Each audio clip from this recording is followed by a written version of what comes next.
diçka, ju përmendet shejtanin. E njini, pra e merrni konsideratë nga pikpamja klinikale në sferën tuaj? Unë studimet e mia të thelluara në fushën e psikologjisë dhe të mjekësisë, e kam shprehur disa herë, madje edhe djalit edhe nusës djalit psikologët të nderuar e të lira, që me duket sikur shkenca ka kopjuar tek feja në këto gjëra. Edhe shumë interesante. Pavarësisht se emrat tonë janë shkencor, për shembull psikosomatike. Psikosomatike do të thotë e mendon mendja edhe reagon trupi. Por unë kam gjetur të shkruar në literaturën fetare që ka dy lloj obsesionesh.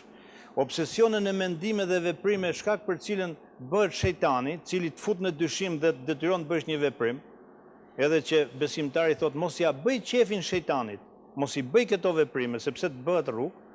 Pastaj janë edhe obsesionet e tjera, të cilat janë jo thjesht mendime dhe veprime, por janë më të rënda se të parat, sepse krijojnë dhimbjen e pjesë të ndryshme të trupit.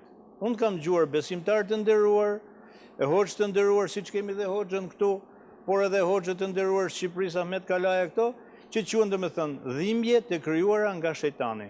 Ne i themi dhimbje falso, pseudo dhimbje, dhimbje pa asnjë lloj sëmundje, por që njeriu i ndjen si të vërteta, njeriu nuk ka faj.